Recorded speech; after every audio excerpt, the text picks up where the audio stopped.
Pertama kali ini kita akan membahas mengenai Perang Timur Tengah dan efeknya terhadap Indonesia. Untuk itu kami mengundang moderator kita, Bapak Dr. Tri Ubayanto, SHMSI, untuk dapat memimpin sesi pertama kali ini. Kami silakan.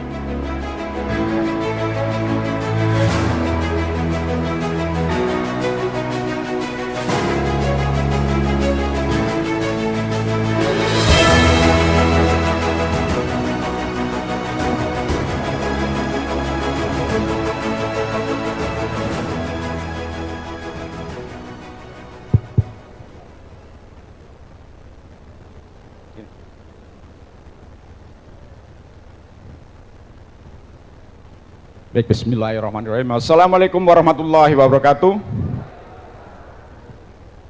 Salam sejahtera untuk kita semua. Om Swastiastu, Namo Buddhaya, salam kebajikan. Baik, hadirin yang saya hormati, perkenalkan saya Tri Ubaya sebagai moderator sesi pertama pada kegiatan kita.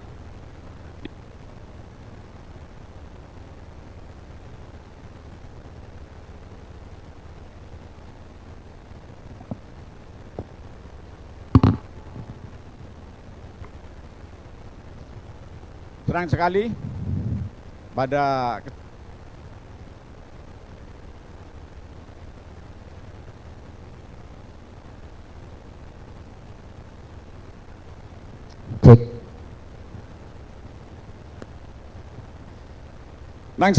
kesempatan pada pagi hari ini saya berkesempatan untuk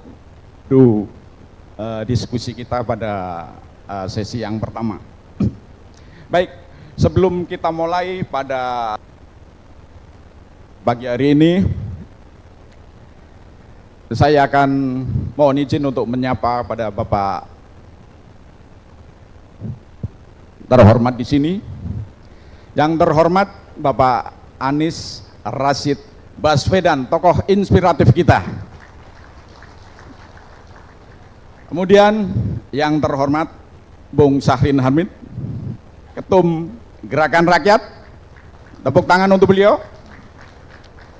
Kemudian yang terhormat pada Ketua Dewan Pakar Profesor Zulfikar Amir, kemudian pada seluruh tamu undangan, dan tepuk tangan bersama untuk seluruh DPW yang hadir pada kesempatan hari ini. Pada hadirin sekalian,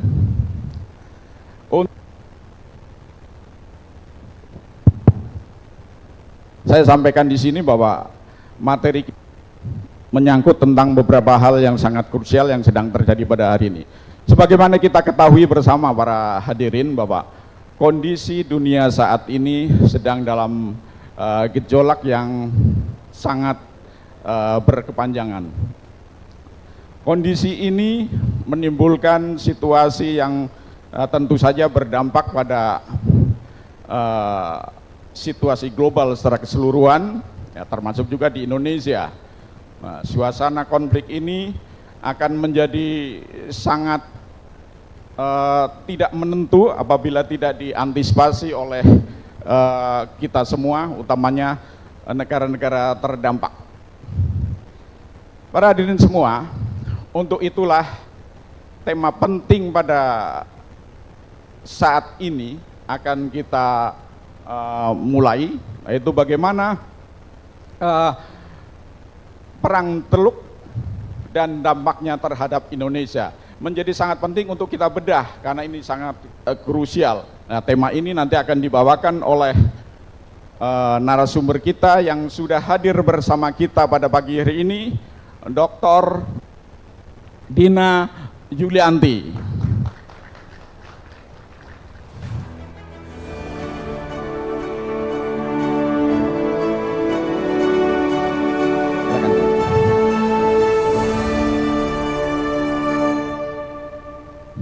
Ibu Dina Yulianti ini pakar geopolitik Timur Tengah. Beliau alumnus Universitas Pajajaran, Kemudian beliau juga pernah mengenyam pendidikan pada Universitas Islam di Teheran dengan mengambil jurusan beliau pada hukum Islam, kemudian mengambil pascasarjananya dan gelar doktornya pada Universitas Pajajaran juga. Beliau sangat intens untuk membahas tentang bagaimana kondisi-kondisi politik Timur Tengah. Ya. Jadi apabila nanti kita mendengarkan secara seksama, maka kita bisa saling bertukar pikiran untuk itu. Untuk itu, para hadirin semua, sekarang fokus diri kita akan sambut dengan tepuk tangan yang meriah Ibu Dina Yulianti.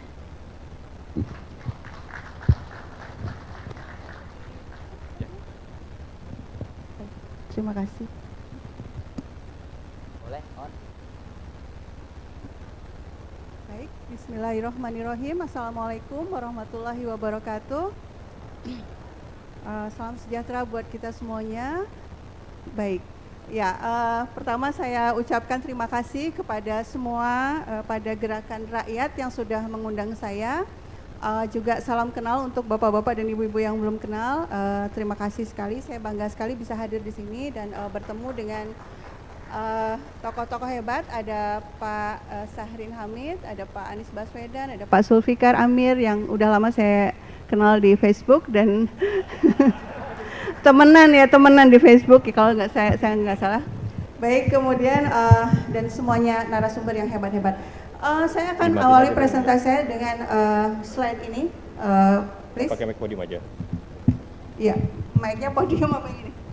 Podium aja. Oke, baik. Ya, slide-nya please. Atau saya yang... Ya, next ada gambar pertama. Nah, ini gambar pertama ini bikin viral, bikin heboh di media sosial terkait serangan Iran ke Israel. Kenapa kok heboh? Karena ada yang bilang begini, itu hoax. Sedunia sudah mengabarkan, tapi masih ada juga yang bilang itu hoax. Jadi ada masalah nih. Saya karena aktif di media sosial, saya mengamati ya percakapan itu. Ada yang hoax katanya. Enggak, itu pura-pura aja. Ada yang bilang seperti itu. Ada juga yang heboh sekali, ada seorang ustadz kemudian dibalas juga oleh seseorang influencer. Si bapak yang satu mengatakan bahwa itu Iran menyerang itu bukan karena membantu Palestina, Iran menyerang Israel itu karena urusannya sendiri. Lalu ada perdebatan juga di media sosial dan sangat ramai. Ini menunjukkan apa? Ini menunjukkan bahwa apa yang terjadi di Timur Tengah itu selalu menjadi bagian dari diri kita, bangsa Indonesia. Jadi apa yang terjadi di Timur Tengah pasti akan berdampak pada Indonesia. Minimalnya berdampak secara emosional. Tapi ada juga dampak lainnya yang nanti akan saya jelaskan. Ini akan terkait dengan geopolitik, tatanan politik global, dan bagaimana kita sebagai bangsa menempatkan diri dalam situasi yang sudah sangat berubah ini. Ya, next please. Ya, ini ada beberapa choke points ya. Jadi ada beberapa titik di mana minyak mentah dan produk-produk dari minyak itu melewati selat-selat tertentu untuk dipasarkan ke berbagai penjuru dunia. Dan yang sangat berdampak buat kita itu ada Selat Hormuz ya, karena kita mengimpor, kita adalah net importer minyak ya, dan kita yang terbesar itu ada dari Saudi, ada dari Uni Emirat Arab, dan kita lewat Selat Hormuz. Lalu kalau kita hubungkan dengan perang di Timur Tengah, ada dua titik yang sangat krusial hari ini, yaitu Selat Hormuz dan Babul Mandab, yang saat ini dikontrol lalu lintasnya oleh Ansarullah Yaman. Dan kita tahu Amerika berusaha mengintimidasi Yaman supaya tidak lagi memblokir selat tersebut, tapi hanya dalam waktu sekitar 1 bulan Amerika pergi. Kenapa? Karena cost-nya terlalu besar. Ya, dia harus mengeluarkan rudal yang sangat mahal, tapi kemudian dengan mudah bisa dikalahkan oleh rudal-rudal yang murah yang dibuat oleh Ansarullah Yaman. Dan kita tahu Ansarullah Yaman itu adalah kelompok atau pemerintahan de facto di Yaman, dan Yaman itu adalah negara dengan GDP yang paling rendah sejazirah Arab, dan kondisinya juga sangat sulit, kondisi ekonominya, tapi ternyata di hadapan negara yang tanda kutip ekonominya sangat lemah, Amerika Serikat akhirnya keluar dari Laut Merah. Next. Nah, apa yang sebenarnya terjadi? Ini yang nanti akan saya jelaskan. Ini data sedikit, impor minyak mentah kita sebagian dari Arab Saudi itu mencapai 7,4 juta ton. Kemudian produk petroleumnya ya 3 juta ton dan seterusnya, dari UAE juga, sehingga ketika Selat Hormuz terancam ditutup oleh Iran, ya berarti kita juga terancam. Itu sangat mudah dipahami situasinya. Artinya Indonesia ini punya ketergantungan besar dan punya masalah besar seandainya ada perang di Timur Tengah, seandainya perang di Timur Tengah semakin tereskalasi. Ya, next. Nah, kemudian apa yang terjadi dengan Iran dan Israel gitu ya? Kita melihat dalam 12 hari Iran berhasil mengirimkan rudal-rudalnya ke Israel, dan belum pernah terjadi sebelumnya Tel Aviv yang dianggap sebagai kota yang paling aman, yang terlindungi oleh berlapis-lapis air defense, ternyata bisa ditembus. Padahal yang mengirim rudalnya adalah sebuah negara yang dari sisi GDP-nya itu jauh lebih kecil daripada Israel. Dari sisi budget militernya itu Iran itu cuma 7 miliar US dollar. Israel berapa? Bisa sampai 6 kali lipat sampai 7 kali lipat dari Iran. Nah, dan Iran itu adalah negara yang diembargo selama puluhan tahun oleh Amerika Serikat. Jadi tidak mudah buat mereka untuk membangun industri senjatanya, industri militer. Tapi dengan embargo seperti itu, ternyata masih bisa membangun sebuah sistem persenjataan yang bahkan bisa mengalahkan sistem pertahanan udara yang dibangun oleh Amerika Serikat dengan harga yang sangat mahal itu. Yang perlu dicatat, dan itu adalah dampaknya buat kita, adalah Iran itu bisa berkembang sebenarnya seiring dengan pergeseran geopolitik dunia. Iran berkembang seiring dengan munculnya kekuatan-kekuatan baru, yaitu China dan Rusia.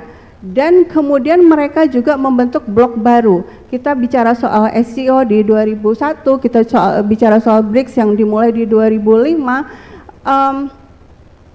Ini situasi Iran ini, next please.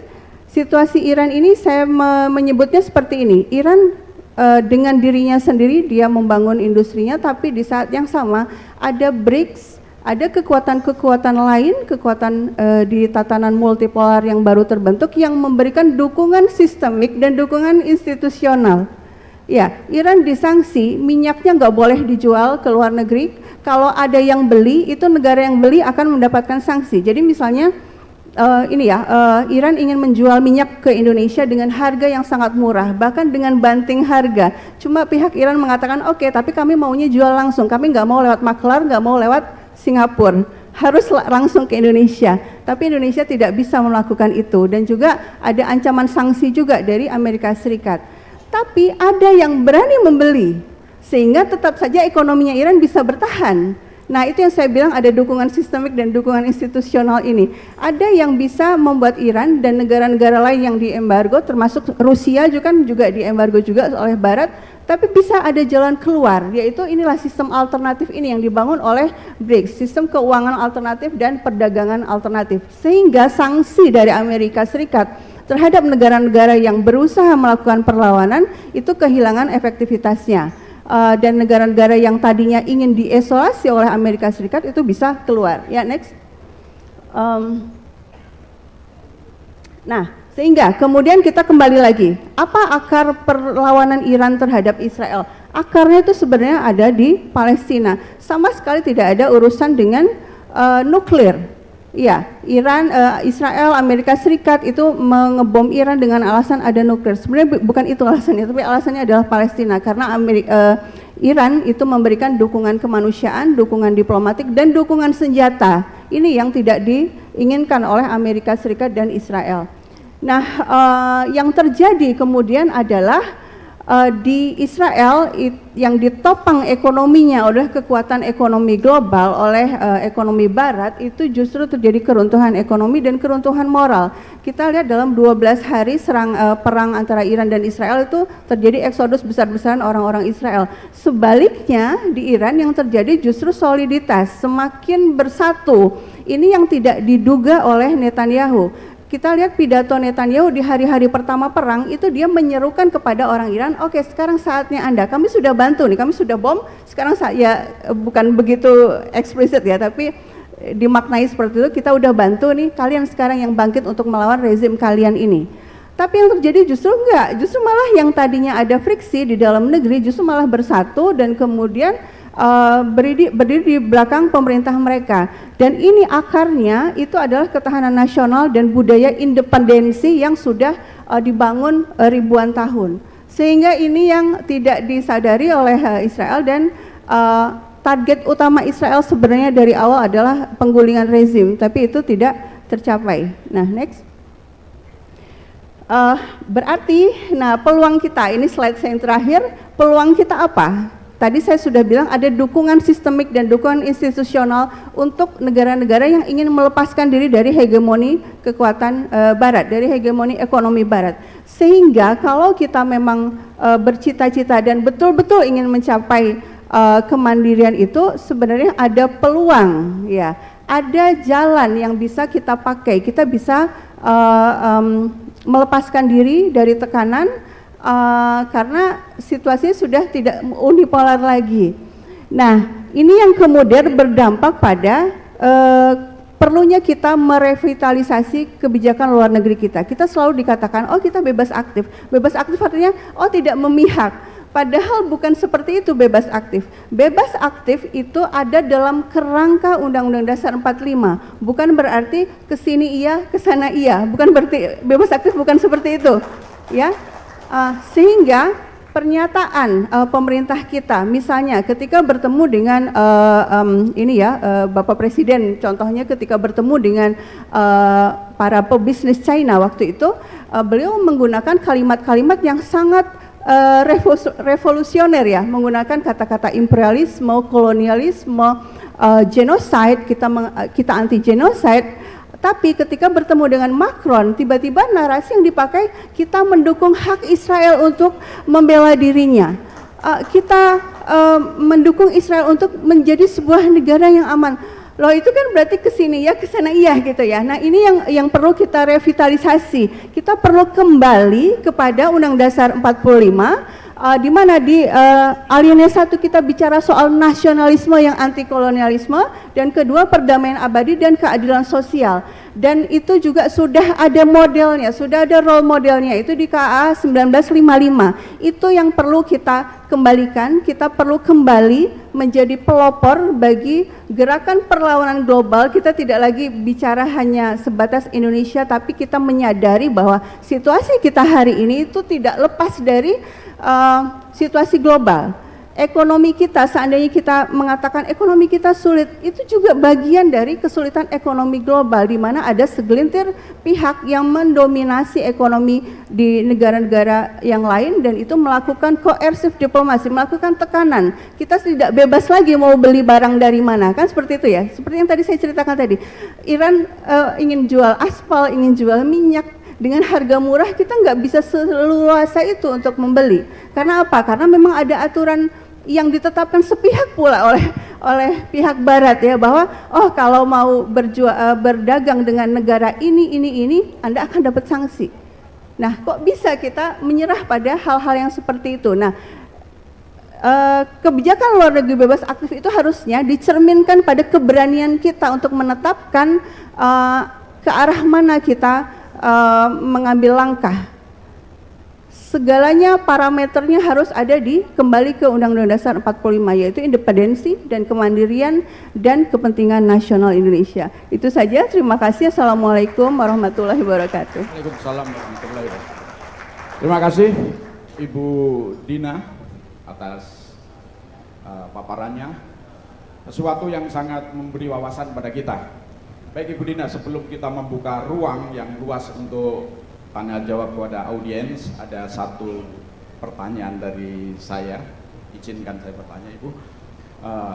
Apabila kita melihat konflik di Timur Tengah tadi, itu sangat berpotensi untuk menimbulkan sentimen keagamaan yang nanti arahnya tentu bisa menimbulkan radikalisasi di berbagai negara. Nah, pertanyaan saya, Ibu, bagaimana gerakan rakyat ini bisa membendung narasi-narasi ekstrim, utamanya pada generasi muda, agar tidak bisa terpengaruh dalam hal yang demikian terkait dengan konflik yang terjadi. Terima kasih.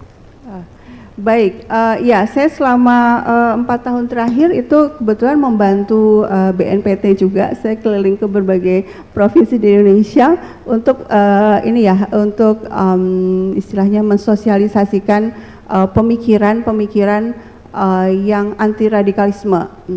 Apa yang selalu saya sampaikan itu adalah geopolitik. Geopolitik kuncinya, karena sering terjadi anak-anak muda kita bergabung dengan ISIS, dengan kelompok-kelompok radikal, itu karena mengira mereka sedang membantu saudara-saudara non jauh di sana, gitu ya. Nah, padahal mereka tidak tahu apa yang sebenarnya terjadi. ISIS itu sebenarnya apa? Al-Qaeda, Hayat Tahrir al-Syam yang sekarang ada di Suriah itu sebenarnya apa? Mereka tidak mendapatkan informasi yang benar. Sehingga kalau pertanyaannya, bagaimana caranya supaya kita menghindarkan radikalisme di Indonesia yang dikaitkan dengan Timur Tengah, ya berarti pemahaman geopolitik ini penting sekali dipahami. Dan ada juga upaya lain ya, upaya yang satu yang radikal seperti itu ya, bergabung dengan kelompok-kelompok ISIS dan teman-temannya.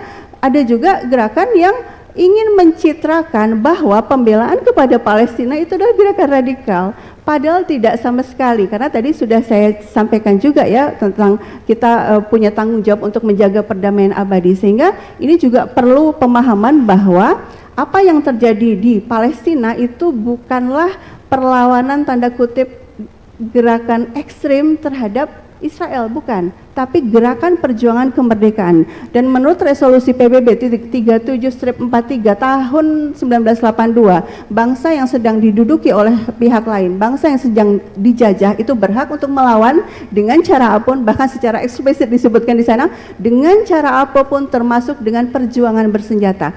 Sehingga apa yang terjadi di Palestina itu bukan terorisme, bukan radikalisme, tapi memang hak dia untuk melawan. Kalau mereka memilih untuk perjuangan bersenjata, ya itu hak mereka. Dan kita membantunya tentu dengan yang kita bisa. Nah, yang kita bisa ini apa? Selama ini kita bisanya hanya sayang sekali, dan tapi bukan berarti itu salah, sudah bagus ya, kita bisanya ya berpidato, berorasi di forum-forum internasional. Itu sudah bagus, itu oke, dan itu memang diperlukan. Tapi ada yang kurang sebenarnya, yaitu konsistensi. Ketika kita mengatakan kita akan membantu Palestina, tentu turunannya juga dilakukan ya. Kebijakannya bukan hanya di Kemenlu, kebijakan juga akan berpengaruh pada Kementerian Perdagangan misalnya. Ya kita tidak lagi kalau mau sementara bolehlah sementara, tapi kita berhenti misalnya membeli barang-barang yang itu berafiliasi dengan Israel, dan kita tahu rezim Zionis itu bisa berdiri karena ditopang oleh kekuatan ekonomi Barat. Nah, kita bisa membantu dengan cara itu. Konsistensi itu penting ya, dari sisi KLN, kebijakan luar negeri tadi, tidak hanya di orasi tapi juga di tindakan yang berdampak. Baik, terima kasih Ibu Dina Yulianti. Baik, sekarang kita pada sesi pertanyaan dari audien. Cuman kita diberi waktu tinggal 9 menit, jadi satu penanya. Silakan untuk angkat tangan langsung dengan menyebutkan nama dan asal wilayahnya. Silakan. Ya Mas.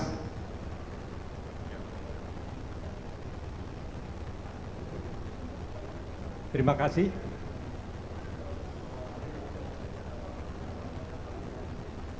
Gini. Assalamualaikum warahmatullahi wabarakatuh. Waalaikumsalam. Terima kasih Ibu pencerahannya, luar biasa. Ada satu yang kami Sebutkan nama. Nama Priyawaspodo dari DPD Kota Magelang.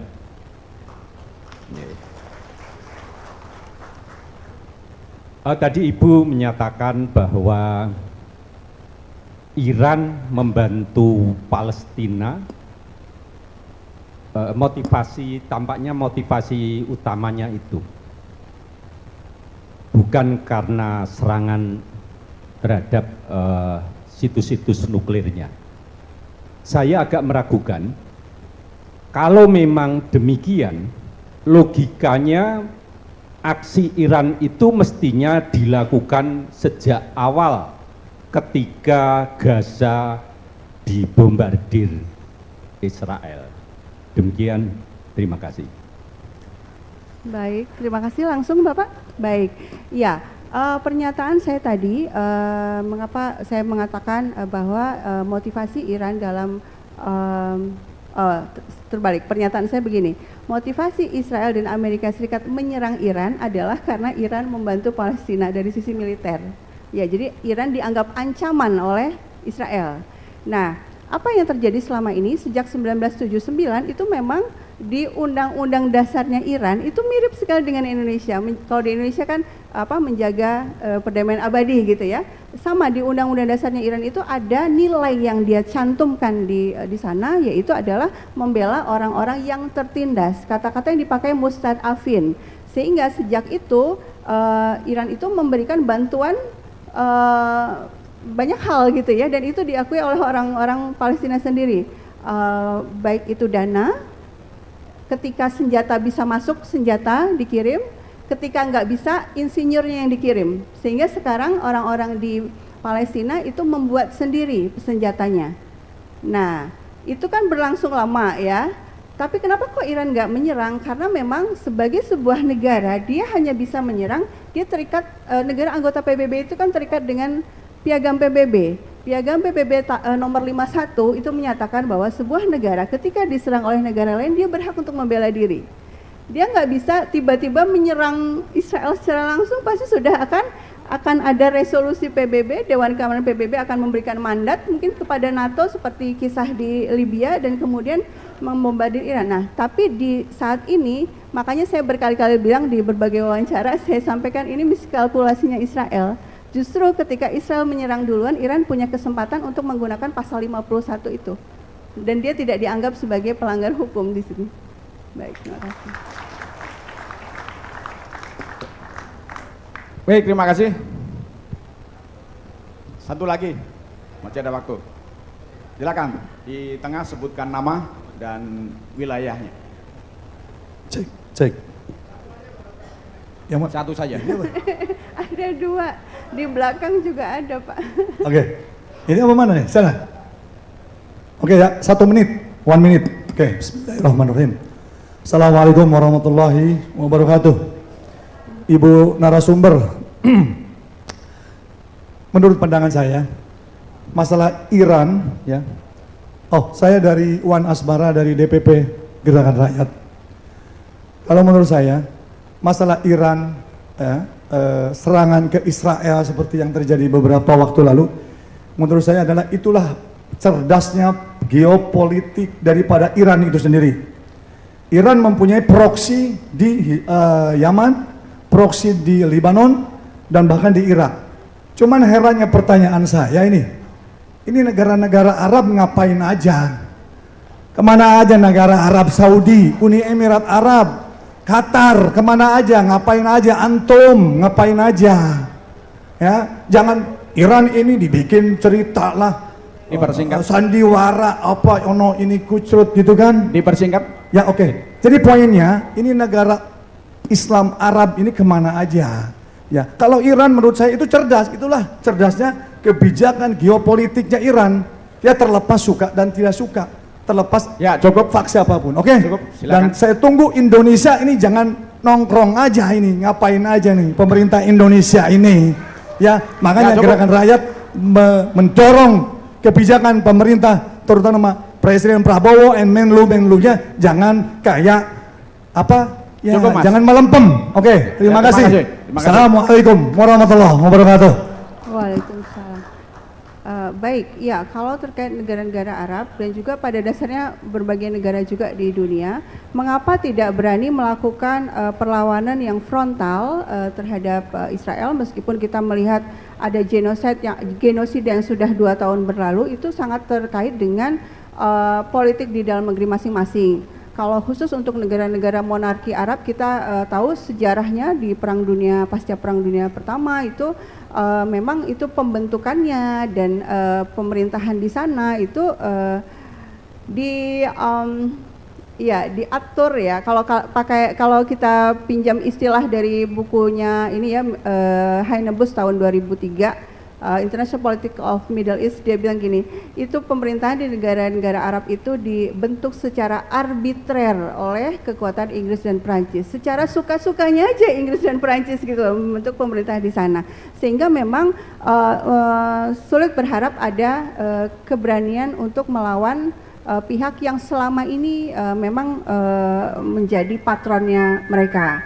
Nah, juga ini terkait dengan besarnya bantuan luar negeri. Misalnya Mesir ada di perbatasan Rafah, kok tidak berani membuka perbatasan itu, padahal ribuan truk sudah antri untuk mengantarkan bantuan ke dalam Gaza yang masyarakatnya kelaparan. Tapi kita lihat bantuan luar negeri yang diberikan oleh Amerika Serikat ke Mesir itu terbesar kedua setelah Israel. Ya, bayangkan bagaimana kita bisa berharap Mesir untuk melakukan perlawanan. Itu di situ. Tapi sebenarnya sudah ada upaya yang dilakukan oleh Francesca Albanese, reporter khusus PBB untuk urusan Palestina. Dia baru-baru ini sudah mengeluarkan rilis puluhan perusahaan yang membantu Israel secara langsung dan menyerukan oleh negara-negara sedunia, negara-negara anggota PBB untuk melaksanakan kewajibannya. Ya, karena sudah ada vonis ICJ ya yang menyatakan bahwa ini mengarah kepada genosida dan kemudian vonis tahun 2024 bulan Juli bahwa Israel harus keluar dari Gaza, harus keluar dari tepi barat. Berarti kewajiban negara-negara anggota PBB adalah bersama-sama melaksanakan itu. Apa itu? Ya, itu perusahaan-perusahaan tadi hentikan dulu kerjasama dengan perusahaan tersebut. Nah, sekarang kita ya, mungkin kita juga bertanya kepada negara Arab, juga kita bertanya kepada negara kita, mudah-mudahan itu kita mau ya mengikuti seruan dari reporter PBB tersebut. Terima kasih. Baik, terima kasih. Aplaus yang meriah untuk Ibu Dina Ya, terima kasih. Yuliani. Baik, sebelum kita mendengarkan closing statement dari Ibu Dina, akan saya bacakan sedikit tentang kesimpulan dari diskusi kita pada hari ini. Saya mencatat bahwa konflik Timur Tengah bukan hanya masalah regional, tetapi memiliki implikasi masuk di Indonesia ini. Dan kita juga perlu mewaspadai potensi penyebaran ideologi ekstremis dan radikalisasi yang bisa masuk melalui berbagai saluran. Demikian. Baik. Sebelum kita akhiri diskusi kita pada siang hari ini, saya mohon closing statement dari Ibu, 1 menit Ibu, silakan. Baik, seperti yang sudah kita diskusikan tadi, pada dasarnya perang di Timur Tengah itu akan menjadi peluang buat Indonesia untuk menunjukkan siapa sebenarnya jati diri bangsa Indonesia, dan juga sebenarnya kalau kita melihat dari sisi geopolitik, dari sisi ekonomi politik global, sebenarnya itu itu adalah peluang buat kita untuk menjadi mandiri, karena ketika kita berada di bawah hegemoni hegemoni ekonomi politik di sebuah sistem yang lama unipolar, tapi kan sekarang sudah ada kesempatan baru, ada peluang baru untuk kita melepaskan diri dari hegemoni itu. Nah, ini membutuhkan keberanian, membutuhkan jiwa besar juga, karena pasti ada pengorbanan di dalamnya. Semoga gerakan rakyat bisa merumuskan peta jalan ya untuk kita semua, untuk bangsa ini, untuk menuju kemandirian dan menjadikan Indonesia sebagai negara yang hebat. Terima kasih. Baik, terima kasih. Sekali lagi tepuk tangan yang meriah untuk Ibu Dina Yuliani Sulaiman. Demikian diskusi kita yang pertama pada siang hari ini.